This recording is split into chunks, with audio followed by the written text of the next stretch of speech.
Hey guys, this is Suman Suthar and I welcome you all on our YouTube channel Study Skill Success. ठीक है, आज हम evolution के regarding important questions की बात करेंगे.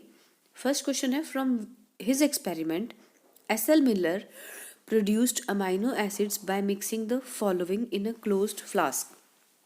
ठीक है, कि जो एस एल मिलर का एक्सपेरिमेंट था, ओपेरिन और हार्लन, ये दो साइंटिस्ट के नाम हैं. एक तो था ओपेरिन और दूसरा था हेल्डन. इन दोनों ने क्या बताया था कि इन्होंने कॉन्सेप्ट दिया था कि जो ऑर्गेनिज्म है उसका ओरिजिन जो है, यानी कि जीवों की उत्पत्ति जो है, ये pre existing non living organic molecule से हुई है, यानी कि नॉन लिविंग से लिविंग बने हैं. ठीक है, इसी को ही प्रूव किया था मिलर और उसी के उनके साथ में उनके साथ में एक साइंटिस्ट थे, उनका नाम था यूरेने. इन्होंने क्या किया, एक क्लोज्ड फ्लास्क के अंदर मीथेन, हाइड्रोजन, अमोनिया और वाटर वेपर्स को लिया और 800 डिग्री टेम्परेचर पर उसे क्या किया, हीट किया, जिससे कुछ अमाइनो एसिड्स का सिंथेसिस हुआ. और इसी एक्सपेरिमेंट ने ये प्रूव कर दिया कि इनऑर्गेनिक मटेरियल से ऑर्गेनिक मटेरियल का क्या किया जा सकता है, सिंथेसिस किया जा सकता है. तो उसके अंदर जो प्रेजेंट थे, इसका करेक्ट ऑप्शन क्या था?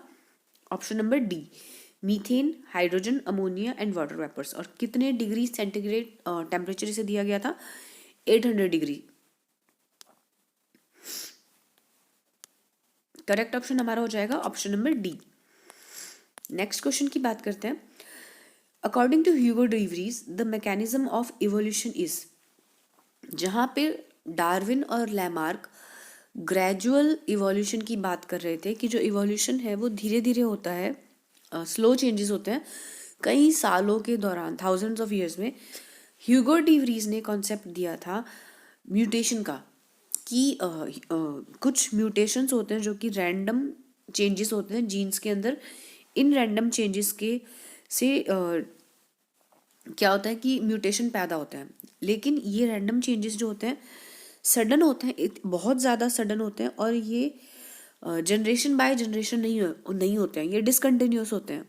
ठीक है, डार्विन ने इन डिसकंटिन्यूस जो चेंजेस होते हैं, जो अगर एक सिंगल स्टेप के अंदर एक पॉपुलेशन में बहुत बड़ा कोई म्यूटेशन हो जाए, जिससे कि एक नई वैरायटी या फिर पॉपुलेशन के अंदर वेरिएशन पैदा हो सकती है, इस चीज़ को ह्यूगो डीवरीज ने क्या टर्म दी थी? साल्टेशन.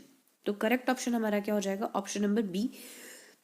मल्टी स्टेप या माइनर म्यूटेशन नहीं हो सकता. इन्होंने ये कहा था सिंगल स्टेप के अंदर एक ही स्टेप में लार्ज म्यूटेशन होता है पॉपुलेशन के अंदर, जिससे नई वैरायटी पैदा होती है.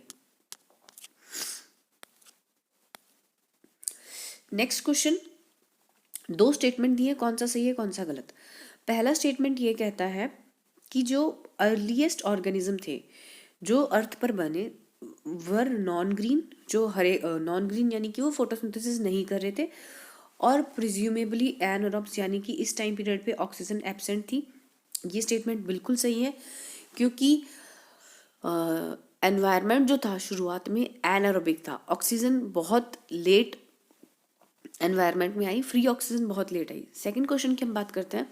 फर्स्ट जो ऑटोट्रॉफिक ऑर्गेनिज्म थे, पहले स्वपोषी ऑर्गेनिज्म थे, वो कैसे थे? कीमो ऑटोट्रॉफ्स, यानी कि वो केमिकल्स को तोड़ करके एनर्जी लेते थे, फोटोसिंथेटिक नहीं थे. ये भी सही है.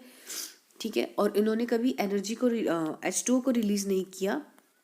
ये प्रोटॉन डोनर के लिए H2S को काम में लेते थे, और इनके एग्जाम्पल्स हम आज भी देख सकते हैं in form of sulphur bacteria. तो दोनों के दोनों ऑप्शंस जो है वो करेक्ट है. Both options are correct. जो मिलर का एक्सपेरिमेंट था उसमें ये तो क्लियर हो गया था कि सबसे पहले क्या बने थे, इनऑर्गेनिक मटेरियल से ऑर्गेनिक मटेरियल बना. लेकिन नेक्स्ट क्वेश्चन हमारा ये पूछ रहा है कि what is the correct sequence of events in the origin of life. Organic material बनने के बाद में कौन से ऑर्गेनिक मटेरियल पहले बने, कौन से बाद में बने. ठीक है, तो अगर हम इसकी बात करते हैं, प्रोबायोन्ट्स, ऑर्गेनिक मोनोमर, ऑर्गेनिक पॉलीमर और डीएनए बेस्ड जेनेटिक सिस्टम. प्रोबायोन्ट्स किसे कहा गया था? प्रोबायोन्ट्स के अंदर न्यूक्लियोप्रोटीनॉइड थे, यानी कि वो कोएसिडवर्ड्स जो कि मिलर ने सबसे पहले बनाए थे. ठीक है, तो उस टाइम पीरियड पे सबसे पहले अगर हम बात करते हैं इवोल्यूशन के दौरान अर्थ पर सबसे पहले क्या बना था, तो इवोल्यूशन के दौरान अर्थ पर सबसे पहले आपके क्या बने थे? सिंपल ऑर्गेनिक कंपाउंड्स, और इन सिंपल ऑर्गेनिक कंपाउंड्स की भी मोनोमर यूनिट यानी कि इनकी सिंगल सिंगल यूनिट। फिर ये मोनोमर यूनिट्स जो हैं वो आपके एक आपस में जुड़ करके इन्होंने क्या बना लिया, पॉलीमर्स बना लिए।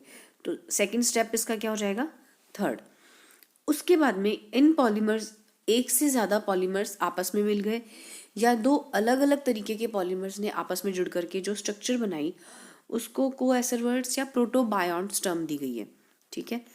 And at last DNA based genetic system, क्योंकि शुरुआत में आरएनए जेनेटिक मटेरियल था, ठीक है। आरएनए की स्टेबिलिटी, आरएनए कम स्टेबल होता है, इसलिए बाद में क्या हो गया, डीएनए इवॉल्व हुआ जो कि काफ़ी स्टेबल होता है। तो करेक्ट ऑर्डर हमारा रहेगा second, third, first and fourth.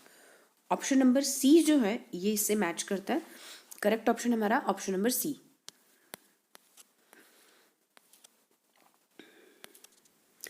Next question is which of the following pair of items correctly belong to the category of organs mentioned against it, ठीक है। कौन सा जो पेयर है वो करेक्टली मैच्ड है। इसमें फर्स्ट ऑप्शन है एनालॉगस ऑर्गन्स। एनालॉगस ऑर्गन्स वो होते हैं जो बाहर से देखने पर तो एक जैसे दिखाई देते हैं लेकिन उनके फंक्शन भी अलग अलग होते हैं, लेकिन उनके फंक्शंस जो होते हैं वो सिमिलर होते हैं और एनाटॉमी क्या होती है उनकी अलग अलग होती है। लेकिन जब आप उनको बाहर से देखते हो तो वो क्या लगते हैं कि वो एक जैसे ही दिखाई दे रहे हैं। इसके एग्जाम्पल के तौर पे हम बात करते हैं तो बटरफ्लाई, बर्ड्स और बैट्स जो चमगादड़ होते हैं उनके जो विंग्स होते हैं ये हमें एक जैसे दिखाई देते हैं, लेकिन तीनों की जो एनाटॉमी होती है वो अलग अलग होती है। और एनालोगस या इन्हें हिंदी में कहा जाता है समजात अंग, ये कन्वर्जेंट इवोल्यूशन, अभिसारी प्रकार का जो इवोल्यूशन होता है उसके रिजल्ट के तौर पे बनते हैं। तो ए और ये जो ऑप्शन है ये करेक्टली मैच नहीं है। नेक्स्ट है वेस्टिजियल ऑर्गन्स। वेस्टिजियल ऑर्गन्स वो जो अभी भी ह्यूमंस में या किसी भी स्पीशीज में प्रेजेंट है लेकिन वो अब काम के नहीं है, वो उनके एंसेस्टर्स के अंदर प्रॉपर काम में आते थे। निक्टिडेटिंग मेम्ब्रेन है वेस्टिजियल, लेकिन ब्लाइंड स्पॉट जो है वो वेस्टिजियल नहीं है, तो ये ऑप्शन भी क्या हो गया, इनकरेक्ट। ब्लाइंड स्पॉट की जगह अगर वर्मीफॉर्म अपेंडिक्स होता तो ये ऑप्शन करेक्ट हो जाता। एक्सक्रीटरी ऑर्गन्स, उत्सर्जी अंग सभी को पता है, ठीक है। नेफ्रीडिया और अर्थवॉर्म, अर्थवॉर्म जो है एनालिडा का मेंबर है और कॉकरोच जो है वो किसका है, आर्थ्रोपोडा का। तो ये ऑप्शन करेक्ट है क्योंकि एनालिड्स के अंदर नेफ्रीडिया देखने को मिलते हैं और आर्थ्रोपोडा के अंदर क्या देखने को मिलते हैं, मेलपिगियन ट्यूब्यूल्स। इसी के साथ में लास्ट में देख लेते हैं होमोलोगस ऑर्गन्स। होमोलोगस ऑर्गन्स को कहा जाता है समजात और एनालोगस को कहा जाता है समवर्ती। हिंदी मीडियम वाले थोड़ा सा इस चीज को ध्यान में रखते हुए चले, ठीक है।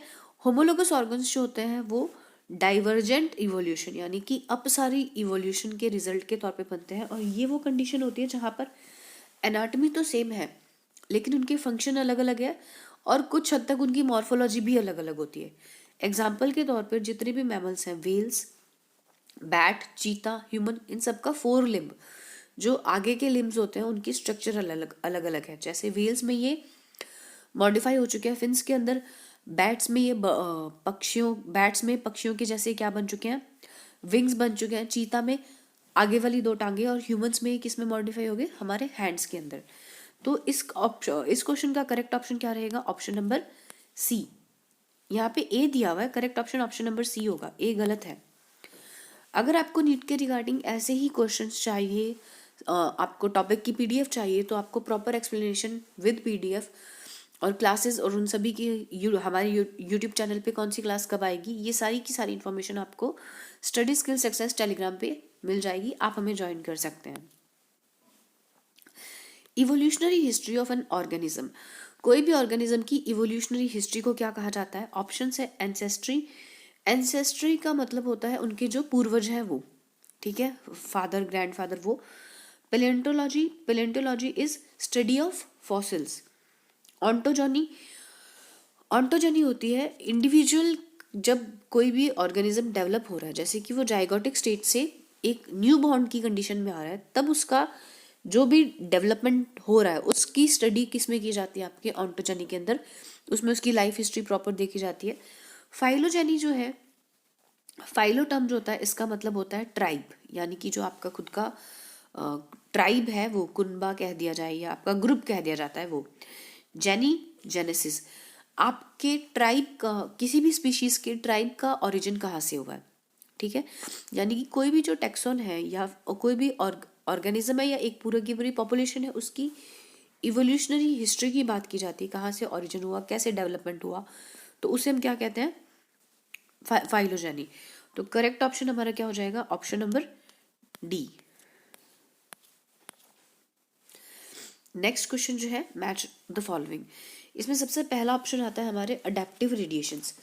अडेप्टिव रेडिएशंस ये होते हैं कि अगर कोई भी ऑर्गेनिज्म है, उसमें उसकी स्पीशीज की में कुछ चेंजेस आते हैं, लेकिन वो चेंजेस बॉडी के एक या दो पार्ट्स में ही हो रहे हैं, यानी कि कंप्लीट बहुत ज़्यादा चेंजेस नहीं है, लेकिन एक या दो पार्ट के अंदर या कुछ कैरेक्टर्स को वो क्या कर लेता है, अडेप्ट कर लेता है एनवायरनमेंट के अकॉर्डिंग। एग्जाम्पल के तौर पर डार्विन की फिंचेस, ये जो बर्ड्स थे, जब गैलापागोस आइलैंड के ऊपर इनकी क्वांटिटी बढ़ी, तब डार्विन ने ये नोट किया कि इनमें, इन बर्ड्स में बाकी सारे के सारे कैरेक्टर सेम है, सिर्फ इन बर्ड्स की जो बीक होती है, चोंच जो होती है, वो क्या है, अलग अलग है। मतलब इनकी जो चोंच है वहां पर तो उसने तो वहां पे इवोल्यूशन देखने को मिल रहा है कि इन सब ने अपने अपने फूड मटेरियल के हिसाब से इनकी जो चोंच है, बीक जो होती है, उसकी शेप क्या हो गई, चेंज हो गई, लेकिन बाकी की पूरी बॉडी स्ट्रक्चर और लाइफ साइकिल उनका एक जैसा है। तो ये कंडीशन क्या कहलाती है, अडेप्टिव रेडिएशन। ए का ऑप्शन नंबर कौन सा हो जाएगा, फोर्थ। कन्वर्जेंट इवोल्यूशन, हमने बात की थी एनालॉगस ऑर्गन्स की। तो कन्वर्जेंट इवोल्यूशन क्या होता है, जिसे हिंदी में कहा जाता है अभिसारी प्रकार का इवोल्यूशन, कि जो डिस्टेंस रिलेटेड स्पीशीज होती है, जैसे कि ऑर्थ्रोपोडा हो गया और एवीज हो गए, ठीक है, ये दोनों बहुत दूर के हैं, वो नॉन कॉर्डेट है, कॉर्डेट है, लेकिन इनमें एक जैसा स्ट्रक्चर बन जाना। ऑर्थ्रोपोडा में इंसेक्ट्स होते हैं, इंसेक्ट्स के पंख होते हैं, एवीज में बर्ड्स होते हैं, बर्ड्स के भी क्या होते हैं, पंख होते हैं। तो ये जो कंडीशन होती है, ये कंडीशन आपका इस तरीके का इवोल्यूशन क्या कहलाता है, कन्वर्जेंट इवोल्यूशन अभिसारी। और ऐसे बनने वाले ऑर्गन्स क्या कहलाते हैं, एनालॉगस समवर्ती। कन्वर्जेंट का एग्जाम्पल रहेगा 3, ठीक है, wings of butterfly and birds. Divergent इसका बिल्कुल उल्टा, दो ऐसी स्पीशीज जो पास पास की हैं लेकिन उनके अंदर अलग अलग करेक्टर्स इवॉल्व हो जाना। फॉर एग्जाम्पल बैट्स के अंदर जो 4 लिम्स होते हैं वो पंखों में मॉडिफाई हो गए, बैट्स भी मैमल्स हैं, ह्यूमन भी मैमल्स हैं, ह्यूमन में 4 लिम्स एज इट इज रहते हैं। तो 4 लिम्स वाला एग्जाम्पल किसका हो जाएगा, डाइवर्जेंट का, option number 2। Anthropogenic action, anthropogenic होता है मैन मेड, ह्यूमन के कारण जो भी चेंजेस आते हैं वो एंथ्रोपोजेनिक में कहेंगे।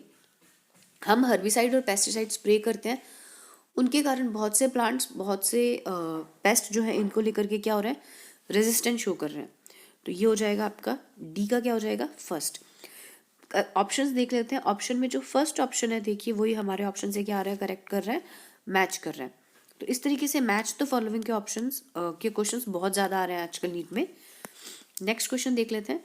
इन Australia marsupials and placental mammals have evolved to share many similar characters, ठीक है, यहाँ पर ये ध्यान में रखना है। दिस टाइप ऑफ इवोल्यूशन में बी रिफर्ड एज, देखिए फर्स्ट ऑप्शन है अडेप्टिव रेडिएशन। अडेप्टिव रेडिएशन हमने बात की थी कि अडेप्टिव रेडिएशन में क्या होता था कि जैसे डार्विन की फिंचेस थी, उनमें बाकी सब कुछ तो सिमिलर रहा, लेकिन उनकी चोंच जो है उनको अवेलेबल फूड के हिसाब से क्या होगी, अलग अलग। तो इसमें सिमिलर कैरेक्टर्स तो हो ही नहीं रहे, उन्होंने कैरेक्टर्स कैसे किए, अडेप्टिव रेडिएशन में अलग अलग। डाइवर्जेंट भी ये चीज़ नहीं होती है। डाइवर्जेंट क्या था कि दो क्लोज रिलेटेड स्पीशीज या दो रिलेटेड स्पीशीज जिनमें एक जैसे कैरेक्टर होने चाहिए थे, लेकिन उनमें अलग अलग कैरेक्टर्स डेवलप हो गए, ठीक है, उनके जो कैरेक्टर्स हैं मॉर्फोलॉजिकली डिफरेंट है। साइक्लिकल इवोल्यूशन नहीं होता, ये जो होता है ये कंडीशन क्या कहलाती है, कन्वर्जेंट इवोल्यूशन, अभिसारी प्रकार का इवोल्यूशन, की अलग अलग स्पीशीज जो होती हैं उन्होंने इवोल्यूशन के दौरान सिमिलर स्ट्रक्चर्स डेवलप करी। मार्सुपियल और प्लेसेंटल मैमल्स दोनों के दोनों ऑस्ट्रेलिया में मिलते हैं, और ऑस्ट्रेलिया बहुत टाइम, अगर आपने मैप देखा हो तो ऑस्ट्रेलिया बहुत पहले जो है अलग हो चुका है। तो उनको उसी एरिया पे, उसी पर्टिकुलर जोग्राफिक एरिया पे सरवाइव करने के लिए इन दोनों स्पीशीज ने एक जैसे कैरेक्टर्स डेवलप कर लिए, क्योंकि उनका जो जोग्राफिकल एरिया था वो कैसा था, एक जैसा था। तो करेक्ट ऑप्शन क्या हो जाएगा, option number D.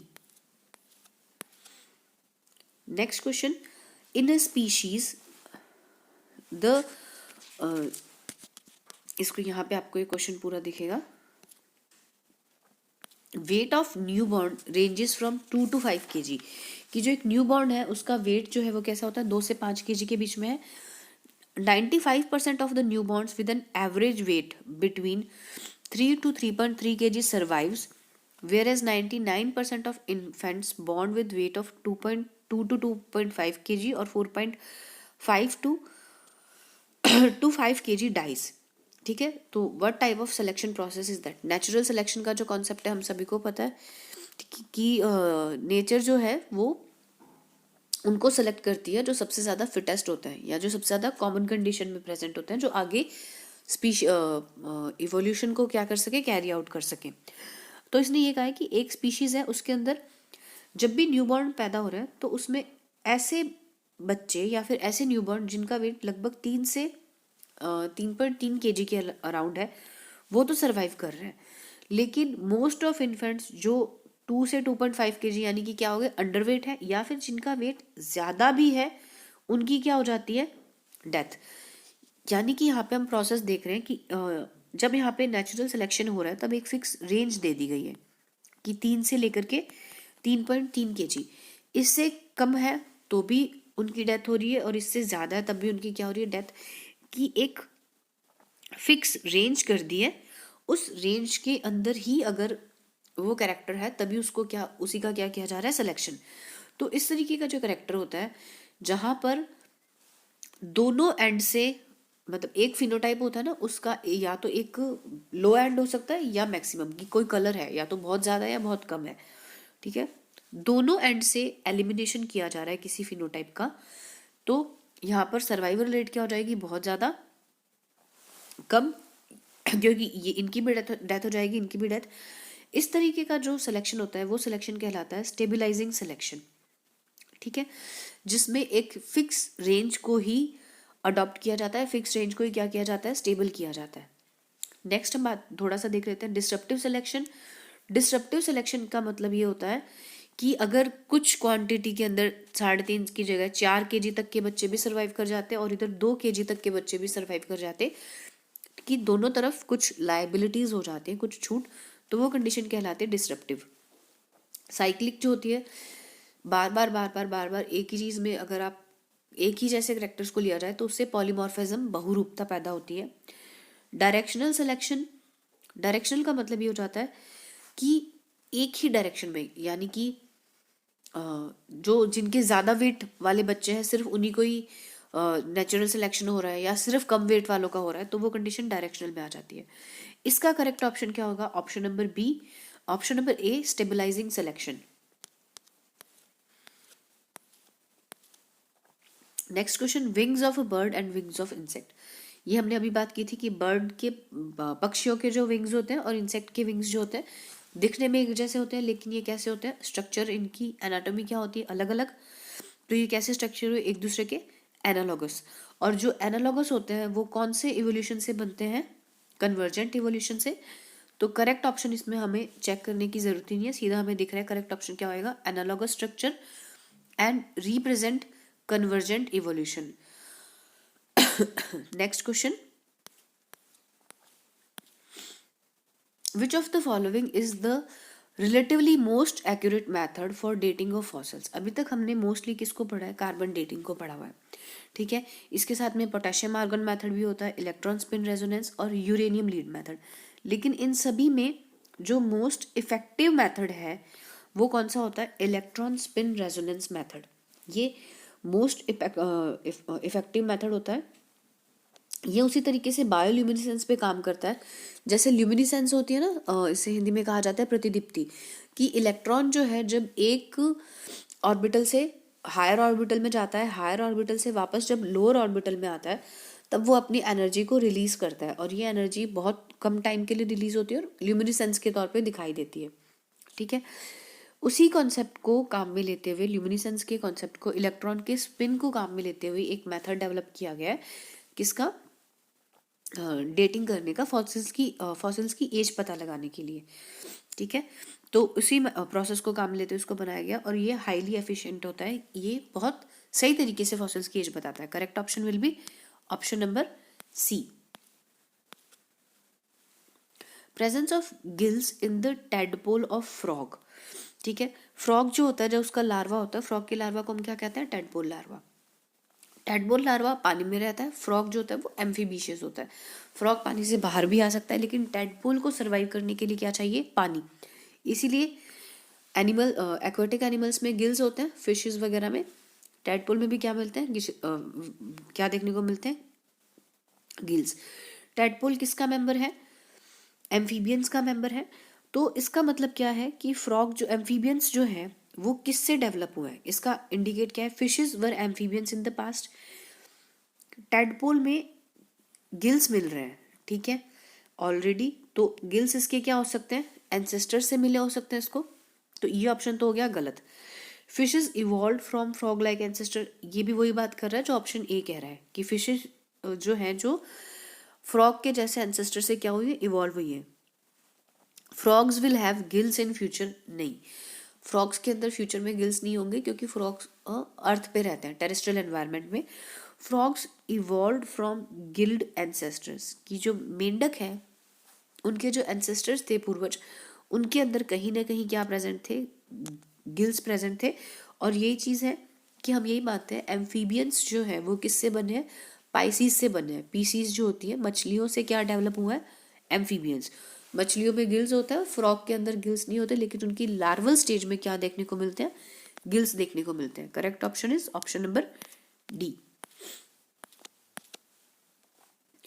Genetic drift operates in, genetic drift जो है वो कहाँ पे देखने को मिलती है या कहाँ देखने को पाई जाती है? जेनेटिक ड्रिफ्ट होता क्या है कि कोई भी पॉपुलेशन है उसके अंदर जो कोई भी एलील है, जैसे कि टॉल और ड्वार्फ हो गए, ये दोनों एलील्स होते हैं। किसी एलील की फ्रीक्वेंसी वो एलील उस पॉपुलेशन में कितनी बार रिपीट हो रहा है, कहाँ कहाँ पे मिल रहा है, उसकी फ्रीक्वेंसी में अगर रैंडमली कोई भी सडन चेंजेस होते हैं, ठीक है, तो उन सडन चेंजेस को हम क्या कहते हैं? जेनेटिक ड्रिफ्ट कहते हैं। नए जीन्स एक पॉपुलेशन में ऐड होते रहते हैं, ठीक है, कई रीजन से, और एक पॉपुलेशन से पुराने जीन्स जो होते हैं वो, कुछ जीन्स जो होते हैं रिमूवल भी होते रहते हैं, यानी कि जीन्स का एक्सचेंज पॉपुलेशन में होता रहता है। लेकिन जेनेटिक ड्रिफ्ट क्लियरली विजिबल कब होगी? इट ऑपरेट्स इन, अगर पॉपुलेशन बहुत बड़ी है तो उस जीन की एलील्स भी बहुत ज़्यादा होंगी, फ्रीक्वेंसी ज़्यादा होगी, तो आपको वो क्लियरली विजिबल नहीं होगी, ठीक है। नॉन रिप्रोडक्टिव और स्लो रिप्रोडक्टिव में तो वैसे ही जेनेटिक ड्रिफ्ट क्लियरली देखने को मिलता।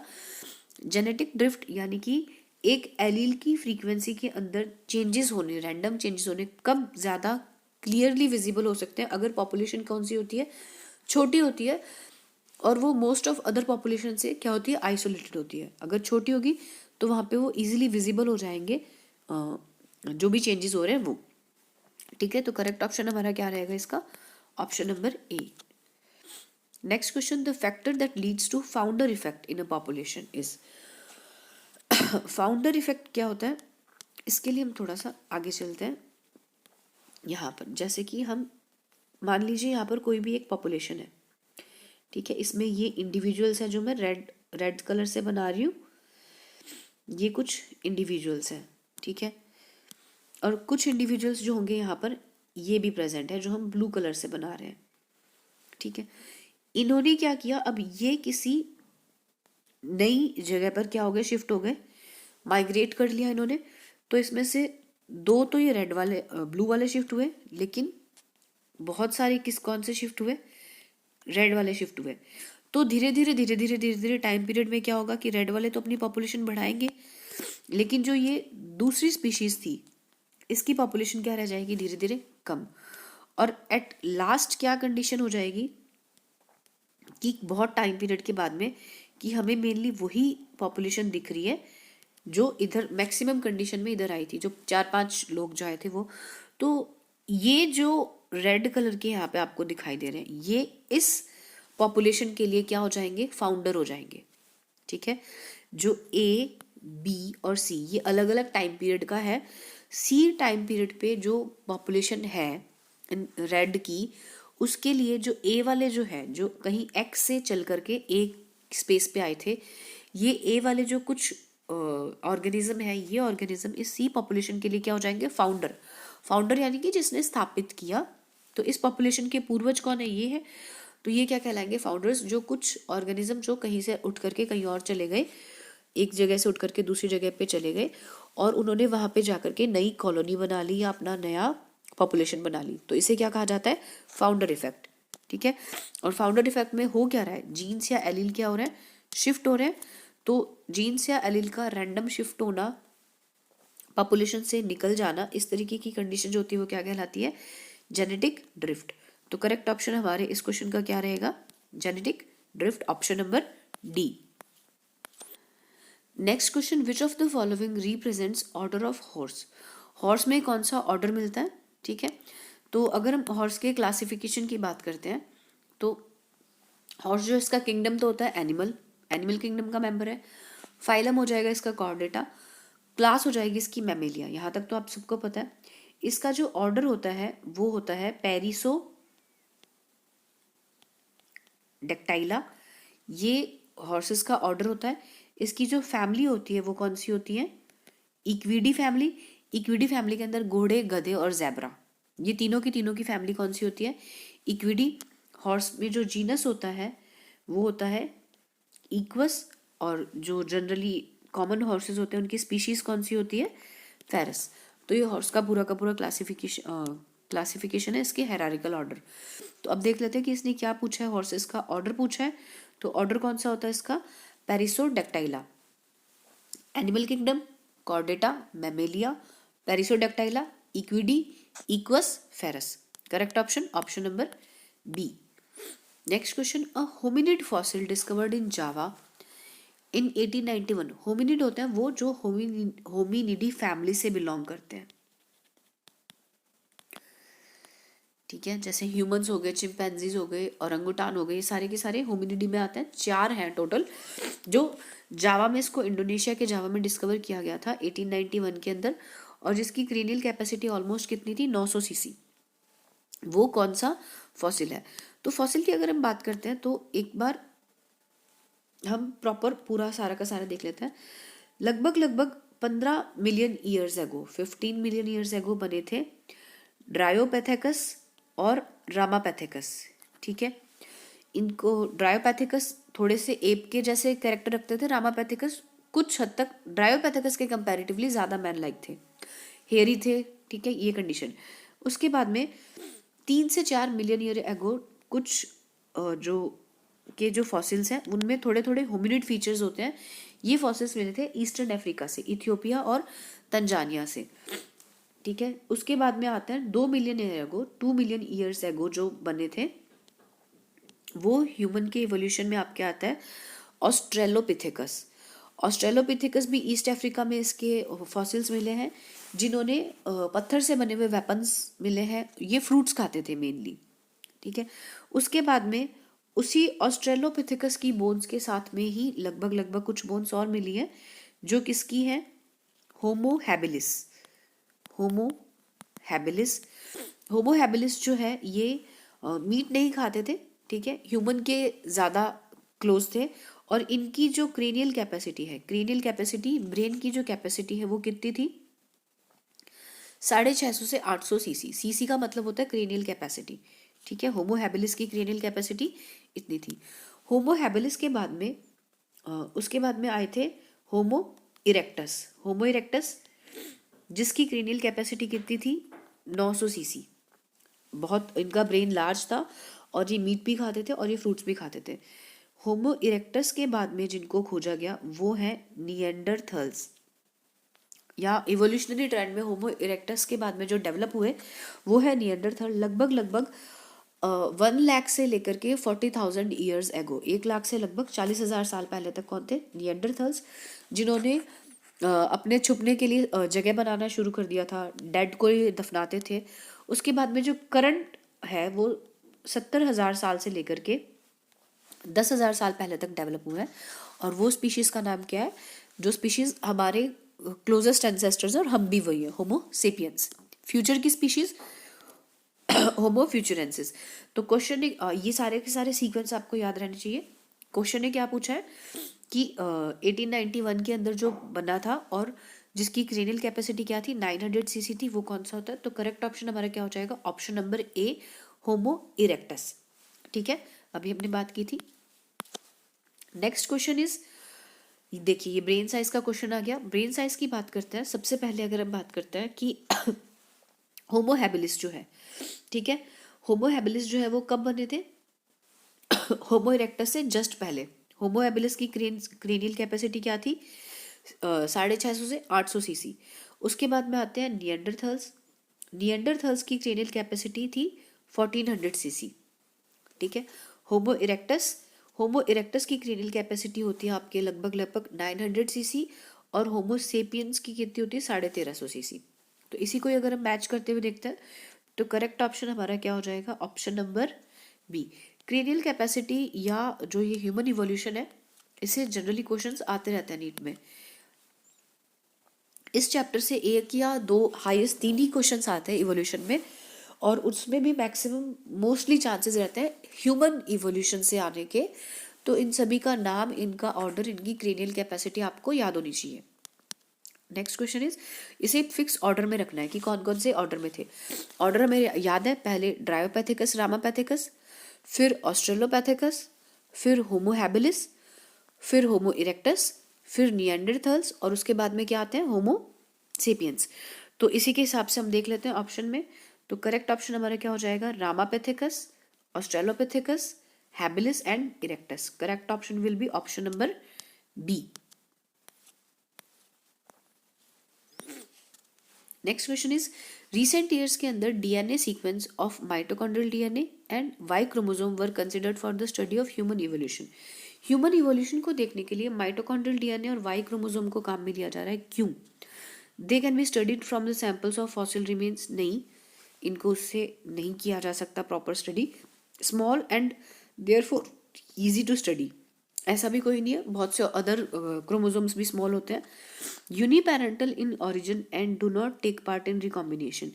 जेनेटिक रिकॉम्बिनेशन जो होता है, जो मियोसिस में सिनेप्सिस के दौरान होता है, लेप्टोटीन जाइगोटीन पैकाइटिन स्टेज के अंदर जब आपकी रिकॉम्बिनेशन होता है तो उससे क्या होता है? जीन्स जो होते हैं वो एक्सचेंज हो जाते हैं, क्रोमोसोम्स के ऊपर कुछ जीन्स एक्सचेंज हो जाते हैं, जिससे पता नहीं चलता कि कौन सा करेक्टर मैटरनल साइड से है, कौन सा करेक्टर पैटर्नल साइड से है। लेकिन mitochondrial DNA, mitochondria chloroplast cytoplasm के अंदर प्रेजेंट होता है, और साइटोप्लाज्म स्पर्म सेल्स जो होती हैं उससे सिर्फ न्यूक्लियस मिलता है, बाकी का पूरा साइटोप्लाज्म जो है वो कहाँ से आता है? मैटरनल साइड से आता है, ठीक है।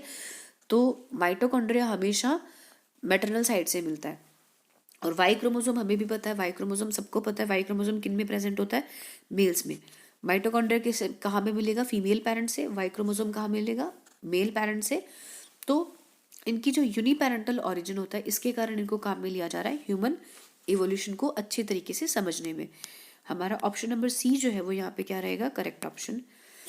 Next question, which of the following is correct order of evolution? ठीक है, करेक्ट ऑर्डर ऑफ इवोल्यूशन की बात करते हैं तो पैकिंग मैन जो होते हैं, पैकिंग मैन होमो इरेक्टस की सब स्पीशीज थे, ठीक है। होमो इरेक्टस स्पीशीज जो थी, जो लगभग निएंडरथल से पहले जो आई थी, उसकी सब स्पीशीज थे। उसके बाद में होमोसेपियंस तो अभी है, लेटेस्ट है। तो देखिए ये तो ऑप्शन गलत हो गया यहीं पे, क्योंकि इसने होमोसेपियंस के आगे निएंडरथल्स को दे दिया, ठीक है। और यहाँ पर क्रो मैग्नन पुराने थे लेकिन होमोसेपियंस को उससे पहले दे दिया, तो ये भी गलत हो गया। आप इसको उससे भी कर सकते हो कि यहाँ पर भी इसने होमोसेपियंस को हेडलबर्ग मैन से क्या रख दिया पहले, तो ये भी क्या हो गया? गलत। अगर आपको नहीं भी पता तो भी आपको होमोसेपियंस पता है, आप उससे कर सकते हो। तो टेक्निकली देखा जाए तो करेक्ट ऑप्शन ये रहेगा, लेकिन मैं एक्सप्लेन कर देती हूँ। पैकिंग मैन जो है वो भी होमो इरेक्टस की सब स्पीशीज थी। हेडलबर्ग मैन जो है, इसे भी शुरुआत में होमो इरेक्टस के सब स्पीशीज माना गया था, लेकिन बाद में से एक इंडिविजुअल स्पीशीज मान लिया गया। ये इरेक्टस से डेवलप हुए थे। क्रो मैग्नम और निएंडरथल्स की अगर हम बात करते हैं तो क्रो मैग्नम जो है वो फर्स्ट ह्यूमन लाइक कंडीशन में थे, और निएंडरथल्स लगभग 40,000 साल पहले। निएंडरथल्स के बाद में काफी हद तक होमो सेपियंस के रिलेटेड स्पीशीज जो है वो कौन सी आती है? आपके क्रो मैग्नम। तो करेक्ट ऑप्शन रहेगा आपका ऑप्शन नंबर सी। अगर आपको ये वीडियो, इसमें ऑप्शन नंबर ए दिया हुआ है जो गलत है, इसका ऑप्शन नंबर सी करेक्ट रहेगा, ठीक है। अगर आपको ये वीडियो पसंद आई हो तो please please please do like, share and subscribe the channel. Thank you.